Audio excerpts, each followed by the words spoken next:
All right, today is Friday, y'all. And every time we get to the weekend, I do think, especially during this quarantine, I think of Dame Maggie Smith in her role on Downton Abbey, turning to the nearest peasant and asking, "What is a weekend?" Anyways, yesterday I drove up to Jackson Acura to get my oil change up in Alpharetta. Now, you may ask, why are you driving so far for an oil change, and why are you name dropping a place? Number one, because dealership. I don't know. I trusted them when I bought the car, and I trust them to maintain it. Um, God, that okay. I do. I trust them, and mainly because of my advisor Yvonne. Now, from the moment we met, from the first time I took my car up there, we had a connection. Like we both hit it off like long lost friends. Seriously, half the time I'm up there, each time we spend the half the time just talking and catching up. And yes, Yvonne, we are grabbing margaritas and tacos. We have been mutually supportive of each other in our different endeavors. Earlier this year, I was lucky enough to see her walk the runway at a fashion show, and it was a really amazing fashion show. I wish I could remember the name of it, but we'll put it somewhere, won't we? Probably, hopefully. And she is serving such amazing looks on her Instagram because model fierceness. And she has been incredibly supportive of me, following along on the Duchess's journey and this show's journey. And had Corona not reared its ugly head, she would have joined me at one of the Duchess's monthly tea parties. Speaking of that, Yvonne, I still owe you a refund. Uh, Look, I have heightened appointment anxiety in the time of this pandemic, and I was already a bit hesitant about going to get my oil changed, but number one, they had amazing protocols in place regarding masks, social distancing, and disinfecting, including while servicing my car. And two, I just absolutely light up at the thought of getting to see my friend. Now, Eddie doesn't quite get it, but he does also like the fact that she also looks out for us when she's making service recommendations. So, Yvonne, I love you, and that's why I drive so far, because of you and the amazing. You're just an amazing person.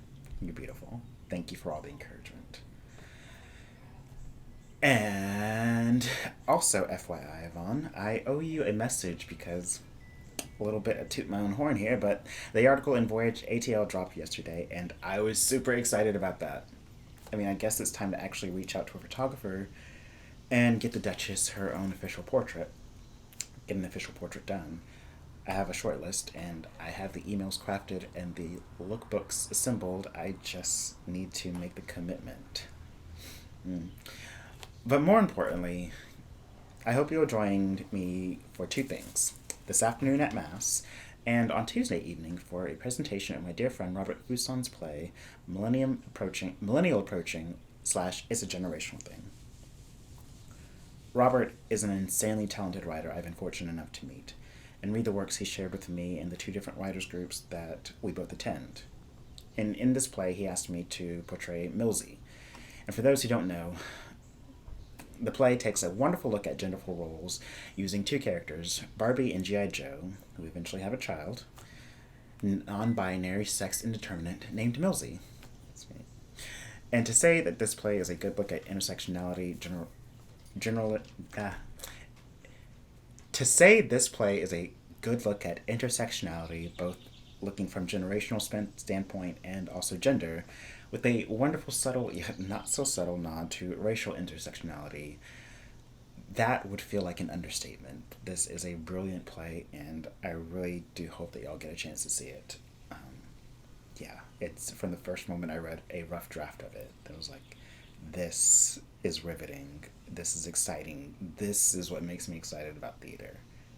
Not just getting to act in it, but and to read something where not only do I see myself in it, but it's also advocating change through the arts and asking us to examine ourselves and our assumed gender roles, our assumed roles in society, the paths that are supposedly laid out for us, but realizing we're all free to determine our own, aren't we?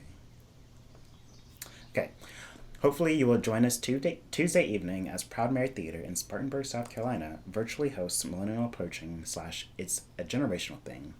And this is a theater whose mission is LGBTQIA plus advocacy through the arts, which is perfect alignment right here for me. Their goal is, according to their website, to present LGBTQ plus voices and stories in Spartanburg and the entire upstate South Carolina region through theatrical plays, compelling dramas, rib-tickling comedies, campy musicals, and local original works, and avant-garde pieces that celebrate diversity and acceptance. This reading is part of their brand spanking new series, Tuesdays at 8 p.m., where you can explore some new playwrights, voices, social issues, and even musical selections with them. So some of these plays that they're producing virtually are being considered for their future productions, and they are open to your comments and input. Very encouraged. The virtual play readings are totally free, but if you feel so inclined, you can make a donation at proudmarytheater.com/donate. Why am I going on so long about a theater in South Carolina when I live in East Point? Here's why. Because I love this mission of theirs. I mean, number one, I'm a huge fan of Robert's work already, and he's just getting started. But this theater has made it their mission to be an LGBTQIA theater in Spartanburg, South Carolina, and upstate South Carolina. And it aligns perfectly with my aims of LGBTQ advocacy through the arts. And hopefully I can talk to them about bringing Her Grace, the Duchess, out there for a viewing of the short film, as part of a southern tour when the film is off the festival circuit. Alright, and speaking of advocacy, the mayor of Atlanta is looking to fill her advisory board. I think it's incredible that she has put LGBTQ issues in the forefront of her administration, and the creation of this advisory board is showing incredible support for the community. And also, they've appointed an LGBTQ affairs coordinator, which is monumental. To me, it's just absolutely remarkable to do this in Atlanta, and hopefully what the city of Atlanta is doing can be a role model for other cities throughout the Southeast. In her words on the website, she prioritized ensuring that Atlanta continues to be a city where our LGBTQ residents can thrive by naming the city's first ever full-time LGBTQ affairs coordinator and establishing the inaugural mayor's LGBTQ advisory board within her first 100 days in office. Since making those two appointments nearly 2 years ago, her administration has worked tirelessly to bring awareness to LGBTQ issues, promote cultural diversity, and uplift all of our communities. Brava. Absolutely brava. Yeah. They are also hosting a virtual job fair. This is the LGBTQ affairs for City of Atlanta. They are hosting a virtual job fair July 30th for our citizens. So hopefully you can check them out and submit your application also to be an advisor. More info is on their website and Facebook page. Now, if that just seemed like a whole bunch of plugging, it probably was, because I sat down to write this morning, but all of these things seemed pressing and leaves little time for my voice, but that's okay because this is about lifting up the voices of others. So it seems I've run out of time today, giving out all those updates, but hopefully you can join us this afternoon for Mass, where Clarinda and I take a time to hold an intentional space to check in with each other and you all, and talk about some of the issues of the day in a kind of happy hour, with your beverage of choice. I'll probably go with La Croix. Do not have a can near me right now. And a glass of wine.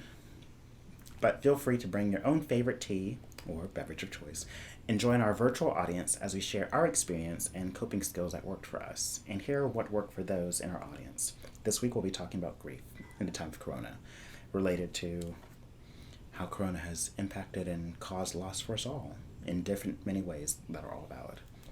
Mass, Fridays at 4:30 p.m., and you can sign up through our Facebook page. Just send us a message through there. That's all I have for today. Still go out and demand justice for Breonna Taylor, Elijah McClain, Tony McDade, Remy, and Dominique. As always, keep bearing light and supreme.